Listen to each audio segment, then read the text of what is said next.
ఈ లగ్నానికి 5 గ్రహాలు శుభగ్రహాలుగా ఉంటాయి. ఇది గ్రహాధిక్యత కలిగినటువంటి లగ్నము. అందులోనూ ముఖ్యంగా ఈ లగ్నానికి చంద్ర సూర్యులు అంటే రాజగ్రహాలైనటువంటి చంద్ర సూర్యులు నవమ దశమాధిపతులు అంటే భాగ్య రాజ్యాధిపతులు అవ్వడం ఈ లగ్నానికి మనం విశేషంగా చెప్పుకోవచ్చు.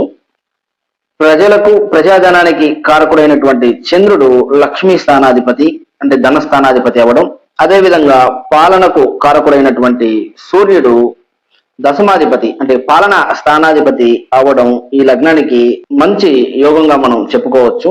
అదేవిధంగా ఈ లగ్నానికి ఇంకొక రాజగ్రహం అయినటువంటి కుజుడు కూడా శుభగ్రహం అంటే లగ్నాధిపతి అవుతారు.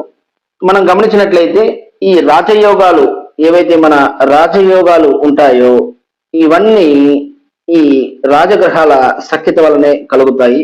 ఫర్ ఎగ్జాంపుల్ గజకేసరి యోగము, గురు చంద్రుల కలయిక, అదేవిధంగా చంద్రమంగళ యోగము, చంద్ర కుజుల కలయిక. ఏదైనా రాజయోగము ఎక్కువగా ఈ రాజగ్రహాల సఖ్యతను ఆధారంగానే చెప్పడం జరుగుతుంది. కాబట్టి ఈ లగ్నానికి ఉన్నటువంటి 3 రాజగ్రహాలు శుభగ్రహాలు అవ్వడం, ఇక అదే విధంగా చంద్ర సూర్యులు భాగ్య రాజ్యాధిపతులు అవ్వడం చాలా మంచి యోగంగా మనం చెప్పుకోవచ్చు. ఈ లగ్న జాతకులకు ఎక్కువగా అంటే మంచి రాజకీయాలు కానివ్వండి, రాజకీయాలకు అంటే చక్రవర్తులు, సార్వభౌములు, అదేవిధంగా కోటీశ్వరులు, ఇక ముక్తి సాధకులు, తీర్థ యాత్రలు చేయు పుణ్యాత్ములు ఈ లగ్నంలో పుట్టడానికి అవకాశాలు ఉంటాయి. ఎందుకోసం అంటే ఈ లగ్నానికి గురువు పంచమాధిపతి అవ్వడం, ఇక అదే విధంగా యాత్రలకు కారకుడైనటువంటి ఈ చంద్రుడే దైవభక్తిని ఇచ్చేటటువంటి నవమాధిపతి అవ్వడం ఈ లగ్నానికి అనుకూల విషయంగా మనం చెప్పుకోవచ్చు.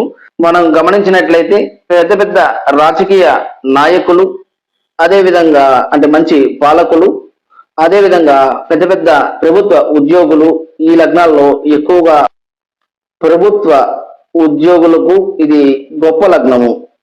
అంటే మంచి అడ్మినిస్ట్రేటివ్ జాబ్స్ రావడానికి కానివ్వండి, అదేవిధంగా పాలనా శక్తి కలగడానికి ఇది ఒక మంచి లగ్నంగా మనం చెప్పుకోవచ్చు.